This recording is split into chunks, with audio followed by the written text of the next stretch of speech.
Hey, 42 here. In 1798, British forces fighting against revolutionary France captured a French ship, the Hoche, off the coast of Ireland, and the soldiers and sailors on board were taken to a prison camp near Liverpool. In those days, prisoners of war were given standard rations paid for by their own country, so France was footing the bill for these men. Normally, that was no bother, but it just so happens there was one man on board the Hoche ship who would really mess with the French army's accountants. Born in Poland, Charles Tarare was a man with an enormous and unusual appetite, who could, and would, eat almost anything. He'd initially enlisted in the Prussian army as a teenager, fighting against the French in the War of the First Coalition, which was basically an attempted land grab by other European monarchs, whilst the French revolutionaries were rising up and executing their own king, Louis XVI. But his service there did not last long, as the Prussian army was suffering from food shortages, and this guy knew where his priorities lay. Tarare promptly marched into the town his comrades were besieging and surrendered to the French general there in return for a large melon, which he ate, rind and all, on the spot. Tarare then joined the French, fighting against his former Prussian employers, and his eating habits soon shocked his new colleagues. While stationed at an army base near Paris, he was so unsatisfied with the rations he was receiving that he ate 174 cats in a single year, only killing them first if he wasn't already too hungry, and he would regularly consume a kilogram or two of grass a day if other food wasn't available. Tarare's preference, however, was for meat, and he liked it raw. His favourite dish was raw bull's liver, but he soon showed that trifling things like morality wouldn't stop him from trying other delicacies. Whilst on board the soon-to-be-captured Hoche, a fellow sailor had his leg shot clean off by cannon fire, and Tarare took the chance to chow down. It said the severed limb had to be pulled from his teeth and thrown into the sea. When the Hoche was captured by the British, Tarare didn't stay a prisoner of war for long. He soon became an experimental subject for fascinated British doctors. He was already on 10 rations a day when physicians tested his appetite by offering him raw cow's udder, beef by the bucket load, and even several pounds of tallow candles, all of which he happily wolfed down. Whilst it isn't recorded what became of Tarare after the experiments ran their course, doctors today remain fascinated by his story. What caused his unusual appetite? It's been suggested that some form of malnourishment local to the region where he lived and served caused Tarare's insatiable hunger, a theory that may be given weight by the tale of a Frenchman called Tarare. Because, curiously enough, Tarare was not the only incredible eater present in the War of the First Coalition, and if you thought Charles Tarare was weird, then loosen that belt a notch because we're just getting started. You'll also want to loosen your belt to consume all the world's most valuable business ideas from today's sponsor, Trends. If you're a budding entrepreneur, investor, or just have ambitions for personal growth, Trends is an absolute goldmine. Let me tell you, in business, timing and insider knowledge are everything. When you subscribe to Trends, you get access to a community of industry leaders in virtually every field, where you can learn how to capitalize on emerging opportunities, learn growth strategies, SEO, and much more. Trends also provides regular signals that tell you exactly what those emerging markets are, and it's the only place I've found to get that information. It's like having a time machine that makes you money. The business experts and industry leaders at Trends also publish regular articles to teach you how to be better at business and succeed no matter what your product is. I particularly enjoyed the Trends article, 54% Profit, a look inside the lucrative storage unit business. I'm amazed at the wealth of information in this deep dive into the surprisingly lucrative storage industry. Did you know the storage unit industry has an extremely low failure rate, under 10%? Right now, you can get your first 2 weeks for just $1. Go to trends.co/42 for your $1 2-week trial. Don't miss this one, guys. The man known as Tarare was born to poor parents around 1772 in the French countryside near Lyon, and lived during the French Revolution, which was pretty unfortunate for him. France's population exploded in the 18th century, increasing by almost 50%, which, combined with years of poor harvests, created severe food shortages. These were prime conditions for a political uprising, and definitely not the time for a rural peasant family to have a son that was an eating machine. Not that you'd know it to look at him. Tarare was, at first glance, fairly unremarkable. He was of average height and weight, and standard issue fair hair. But that was where his normality ended. Look closer and you'd notice the unusually thin lips, the wide mouth filled with stained teeth, and a pair of permanently bloodshot eyes. At the age of 17, Tarare was capable of eating a quarter of a cow, about 50 kilograms of meat, close to his own body weight, in a single day. It's no surprise his parents quickly kicked him out of the family home, unable to provide for his extraordinary needs. A lonely, hungry teenager, Tarare was initially reduced to begging and stealing to get by, until he found the company of a rather unsavoury band of travellers. But, as we'll see, unsavoury wasn't a problem for Tarare. His newfound buddies turned out to be a group of thieves and prostitutes who posed as street performers to rob their audience. Whilst one of them would entertain the crowd, the rest would slip through it, nimble fingers sliding coins from pockets. In Tarare, they'd found a gem of an act, someone who would captivate huge crowds with ease. As for Tarare, the show itself was his reward, since he'd challenge onlookers to give him anything to eat, and no matter how unbelievable or inedible the item, he'd consume it. Some of the feats made use of the quirks of his anatomy, whether natural or a result of his constant eating. He could fit a dozen eggs in his cheeks like some sort of giant hamster. He could also toss whole apples straight down his throat, and would do so by the basket load. Then came the stranger items. Corks, rocks, bits of metal, all gobbled up with ease. But his favourite delicacies, as well as the ones that really drew a crowd, were live animals, particularly snakes. They went down the same way as everything else, thrown into Tarare's belly without a second thought. As Tarare performed, and by performed, I mean stuffed his face with things he shouldn't have to the delight and disgust of the watching crowd, his stomach would expand, swelling up like a balloon, and giving him the appearance of a heavily pregnant woman. Such fluctuations in size on a regular basis took their toll on Tarare's body. The skin of his stomach was so loose he could, as another parlour trick, as if he needed any more, tie it around his own waist like a belt made of his own skin. How they haven't made a horror movie about this guy yet, I have no idea, because being in close proximity to Tarare was a pretty horrific experience. His sagging skin was hot to the touch, and he sweated constantly. His unique body odour, caused by all the raw meat and God knows what else he ate, was so foul it was said to manifest itself as a visible vapour which rose from his skin. That's right, Tarare gave off real-life, cartoon-style stink lines. Most people couldn't stand to be within 20 paces of him, which by the standards of 18th century French peasants is some going. He also suffered, somewhat predictably, from bouts of flatulence, and this may be where his name comes from. You see, there's some debate over whether Tarare was his real name or a nickname, and those that argue the latter point to Bom Bom Tarare, a popular French phrase at the time to describe loud, powerful explosions, much like the man's intestinal orchestra. As well as his own unique scent, Tarare's behaviour was unusual too.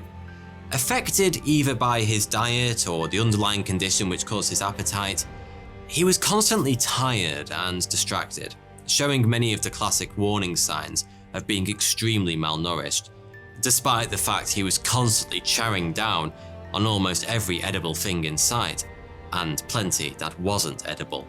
His notoriety grew, and just as Robbie Williams would centuries later, Tarare decided he was too popular for the other chumps in his troupe.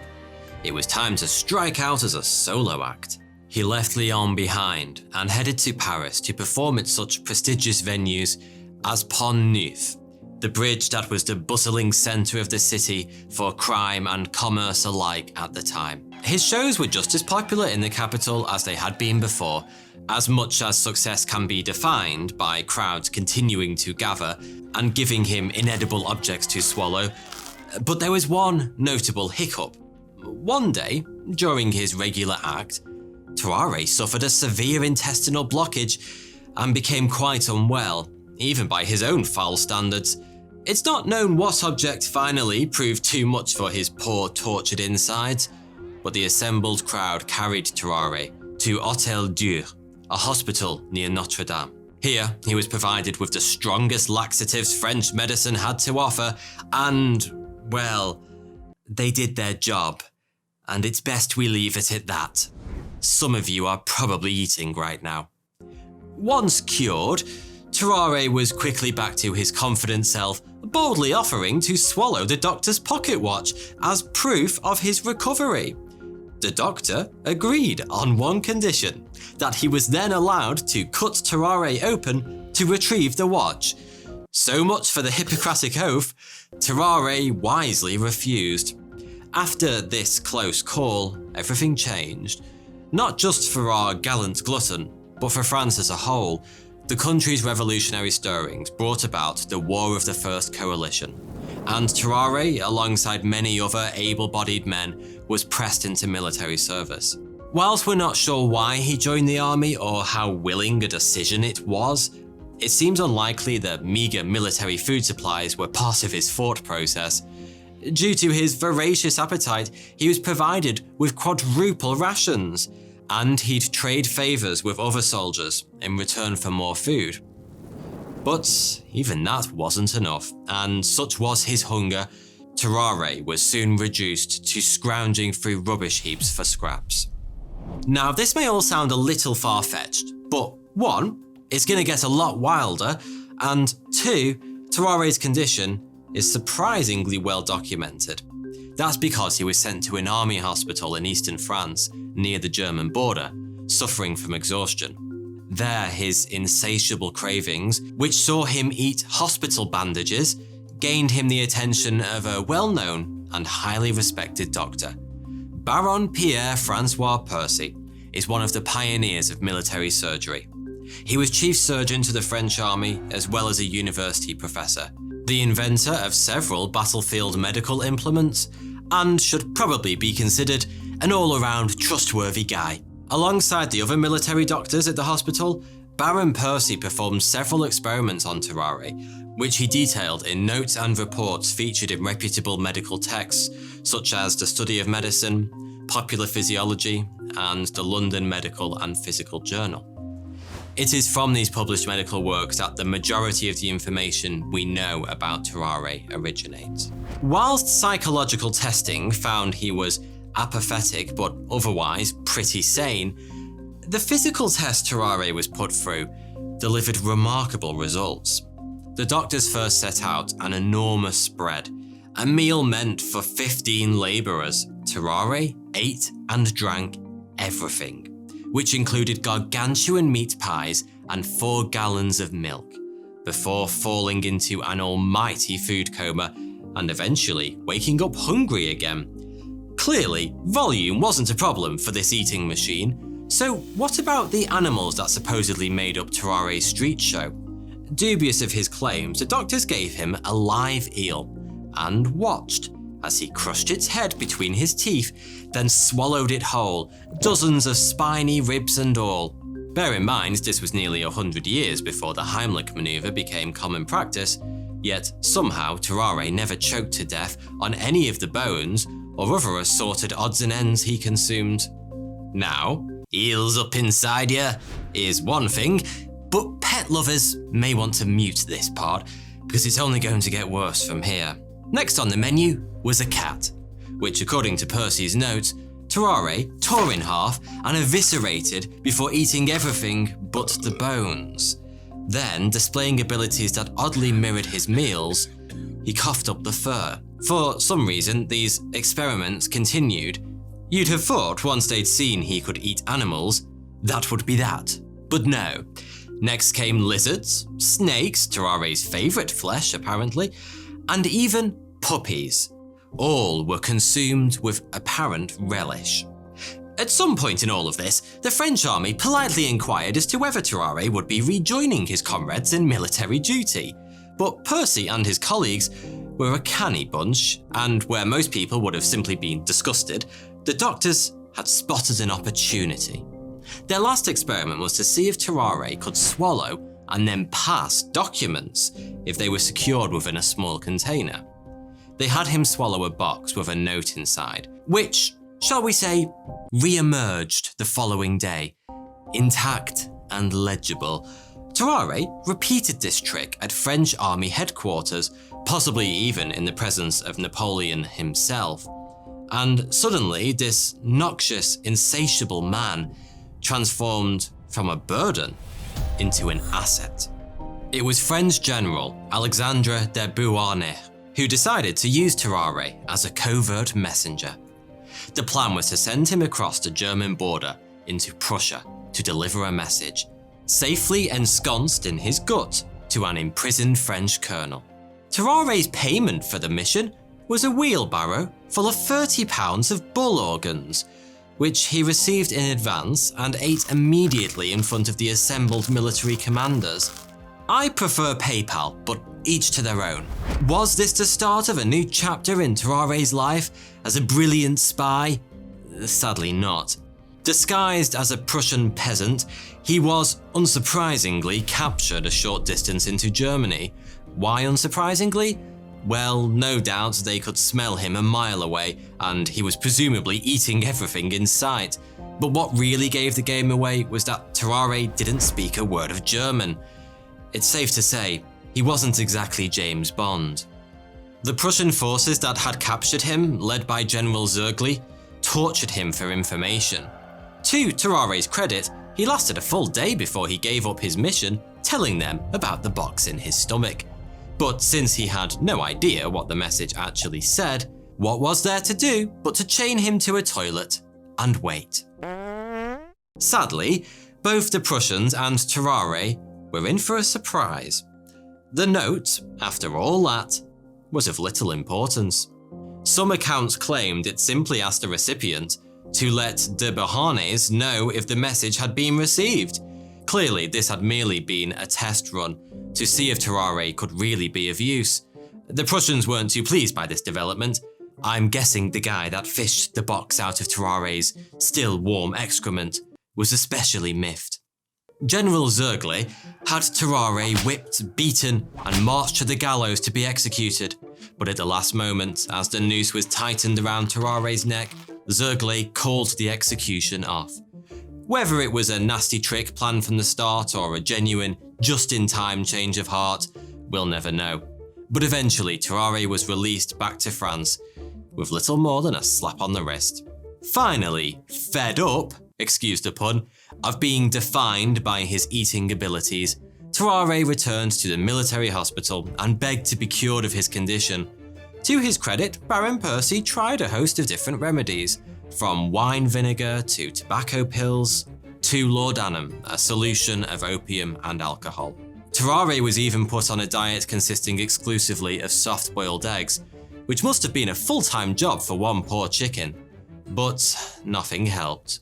Whilst attempts to cure him were ongoing, his endless hunger remained. He would regularly sneak out of the hospital to fight dogs and other wild animals for the scraps left outside the butcher's shop. He even turned to rather sinister, vampiric habits by drinking the blood of patients undergoing bloodletting. And, on more than one occasion, he was caught trying to eat corpses in the hospital morgue.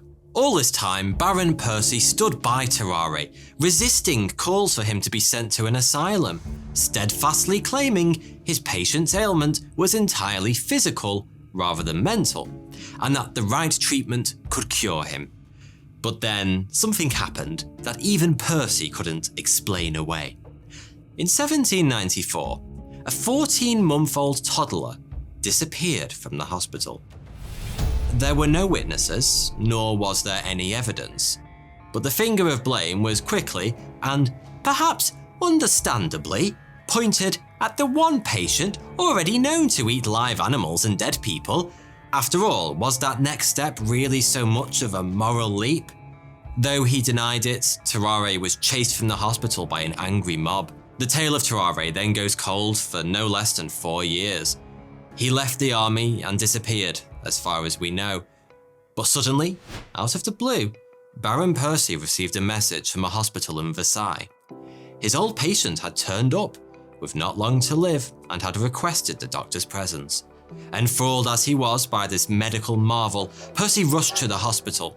There, Tarare told him he believed he was dying from a golden fork he'd swallowed 2 years previously. A good theory, but Percy was confident the advanced tuberculosis Tarare was suffering from might have had something to do with it. With Percy by his side, Tarare passed away. His death filled the room with noxious fumes, leaving the doctors struggling to breathe. Once it was safe to re-enter, they began their autopsy, realizing they did not have long to complete it. Soon after death, Tarare's body began to rapidly decompose. Still, bravely pinching their noses, the doctors cut him open, hoping to understand what had caused his unique affliction. Tarare's intestines were rotten and dripping with pus. His liver was a swollen, decaying mush, and his stomach was a mass of ulcers that filled almost his entire abdominal cavity. Oh, sorry, if you're eating, you should have probably paused that bit. My bad. They prized open his gigantic jaw, which stretched so wide a cylinder 4 inches in diameter fit cleanly inside. There, they noted it was possible to see straight down Tarare's wide throat, which opened directly into his gut. He was basically one giant intestine all the way down. Sadly, this was as far as the autopsy went, as the smell drove even Percy from the room, and Tarare's corpse was disposed of before it became even more toxic. So, what caused Tarare's condition? It may have been malnourishment that drove both him and Charles de Mary to eat unfathomable quantities of unbelievable foodstuffs. Other theories include a brain injury or tumour that led to either a defective hypothalamus, the region of the brain that controls the thyroid gland, or damaged amygdalae, the clusters of nuclei that control emotional responses. Malfunction from either of these may have caused hyperthyroidism, where the thyroid that regulates multiple bodily functions, including metabolism, goes absolutely ballistic. Symptoms of hyperthyroidism include the fine thinning hair that Tarare sported, as well as an excessive appetite, rapid weight loss, and sweating. In essence, it's the perfect recipe for creating a reeking devourer of gargantuan proportions. Modern-day analysis of Tarare's case also concludes he may have been host to an intestinal parasite, like a hookworm. If such a parasite was present in Tarare's stomach, it's conceivable that he could have eaten large amounts without gaining weight. Doctors haven't seen cases of polyphagia, excessive appetite, as severe as either man's in the years since, though these days it's likely the underlying conditions would have been treated far sooner. We may never know exactly what caused de Mary and Tarare to eat everything in sight, but we can say the world will likely never see a case like theirs again. And for that, owners of all-you-can-eat buffets around the world can breathe a huge sigh of relief. Thanks for watching. Thanks again to Trends for sponsoring today's video. Don't forget to check them out using the link in the description below.